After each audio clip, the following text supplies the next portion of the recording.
नमस्कार. आम्ही बालगावचे रहिवासी. गेल्या अनेक 20 ते 25 वर्ष झाली आमच्या गावाचा रस्ता असेल, लाईटचे पोल असतील, पाण्याची समस्या असेल, प्रशासनाचं आमच्याकडे कोणताही लक्ष नाही. आणि गावातले जे रहिवासी आहेत, वृद्ध असतील, शाळेतली पोरं असतील, वाहन चालवणारे जे असतील आमचे मित्र, त्यांना इतका त्रास आहे या रस्त्याचा, कोणीच प्रशासन आमच्याकडे लक्ष देत नाही. आणि आमची जी आता अवस्था अशी झालेली आहे की आम्ही कोणाकडे जाऊ, कारण की प्रत्येकाकडे आम्ही लेटर दिलेत, आमच्याकडे कोणच लक्ष देत नाही अजूनपर्यंत. आमदारांना दिले, खासदारांना दिले, नगरसेवकांना दिले. आता जे नगरसेवक 4 नगरसेवक गेले त्यांना लेटर दिले, महापौरांना लेटर दिले, वार्ड अध्यक्ष त्यांना लेटर दिले, पण आमच्याकडे कोणीच लक्ष देत नाही. सध्या आमची परिस्थिती अशी झाली काही नगरसेवक असतील, आमदार असेल, खासदार असेल, एक अशी आता अवस्था झाली आहे की यांना आम्हाला गावात येऊन देऊ का नका येऊन देऊ, कारण की इलेक्शन आला काही आमच्याकडे येतात. त्याच्यानंतर 5 वर्ष गेले का आमच्याकडे कोणीच लक्ष देत नाही. मग आम्ही करायचं तर करायचं काय? एकतर तुम्ही आमचा रस्ता जो आहे तो व्यवस्थित करून द्या, पूर्णपणे कॉन्क्रिटीकरण करून द्या. आयडियल कॉलेज ते मराठी शाळा आहे तोपर्यंत तो रस्ता आम्हाला कॉन्क्रिटी करून द्या. फक्त आश्वासन देतात, इलेक्शन आले का आश्वासन देतात, तुमचा हा रस्ता आम्ही करून देऊ. आमची पूजा असते 1 मेची, ते 1 मेच्या पूजेला फक्त येतील आणि बोलतात का हा रस्ता आम्ही या हप्त्यामध्ये तुम्हाला रेडी करून देतो.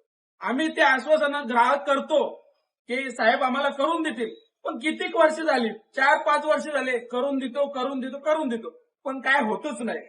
आता गावकऱ्यांचं असं म्हणणं आहे की जोपर्यंत आपला काम होत नाही तोपर्यंत जे स्थानिक नगरसेवक असतील, आमचे आमदार असेल, खासदार असेल, महापौर असतील, वार्ड अध्यक्ष असतील, आम्हाला यांना असं सांगणं आहे की जोपर्यंत तुम्ही रस्ता आमचा करत नाही तोपर्यंत आमच्या गावामध्ये तुम्ही येऊ नका. तर अन्यथा तुम्ही आले तर कोण काय बोलेल ते जबाबदारी तुमची. कारण की गावात अशी परिस्थिती तयार झालेली आहे तर जी यंग पिढी आहे, काय करायचं ना काय नाही. गावात जर रस्ता असेल कुठला थोडा छोटा मोठा, आम्ही सहकार्याने पैसे काढतो आणि करून घेतो. तो आमदार येत बोलतात फक्त तर करू आपण. आम्ही त्यांना हे नाही करत का तुम्ही करत नाही, करतात पण तात्पुरत्या स्वरूपात खरी करतात. ती पाऊस पडला का ती निघून जाते. त्याला आम्हाला असं आश्वासन द्या तर तुमचं कॉन्क्रिटीकरण आम्ही करून देऊ, या महिन्यात बोला, दिवाळीपर्यंत बोला, काहीतरी असं सांगा की तुमचं करून देतो आम्ही. जर तुम्हाला आमच्या मनात पण होईल का रस्ता केला तर तुम्हाला बेंड लावून आम्ही गावातून अख्ख्या गावात मिरवू. जर नाही झाला तर 5 वर्ष झाली करतो, कधी होईल तो? कुठेतरी याला पूर्णविराम करा. आमचा रस्ता आहे तो व्यवस्थित करून द्या. आता पाण्याची समस्या अशी झालेली गावात, सहकर्त्याने आम्ही लाईनी टाकून गावात नेलेले आहेत आणि प्रशासनाचा एक अधिकारी पण येत नाही गावात की आम्ही ती पाण्याची लाईन पाणी सोडायला आमचा सरपंच स्वतः जातो 4 वाजता उठून दर दिवशी. प्रशासनाला एक माणूस येत नाही.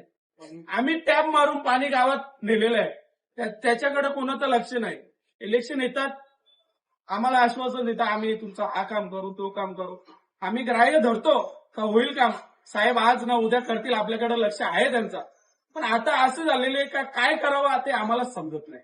गावात राहणारी वर्ग आहे त्यांना आता ते लाईटीचं फुल लोड आले आणि जे नवीन आलेले रूमवाले त्यांना पण आमच्या ट्रान्सफॉर्मरवरून कनेक्शन दिलेलं आहे. तो लोड काय घेत नाही आता ट्रान्सफॉर्मर आमचा. आमची अशी समस्या आहे तर त्याचा एक तर हे कॅपॅसिटी वाढवा किंवा अजून एक ट्रान्सफॉर्मर कुठेतरी गावात टाका. कारण की रात्र बेरात्री आमची गावातली मुलं जातात आणि ते बनवतात. विद्युत खात्यातला एक पण माणूस आमच्या गावात येत नाही बनवायला. रात्री गेली का आमच्या गावातले जे पण कोणी असतात करणारे ते जातात बाबा, ते त्यांना हात जोडून आमची हे, कारण की ते उठतात आणि जातात, पाणी पडो काही पडो पण बनवतात. त्यांचं पण आम्ही धन्यवाद करतो कारण की ते गावासाठी जातात. कुठेतरी ही पण समस्या आहे, याच्याकडे पण आमच्याकडे ध्यान द्या. प्रशासनाच्या समोर हात जोडून विनंती करतो. यानंतर असं होईल का मग तुम्हाला गावात आमच्या एंट्री भेटणार नाही. बघा याच्याबरोबर तुम्हाला काय करायचं ते. नमस्कार.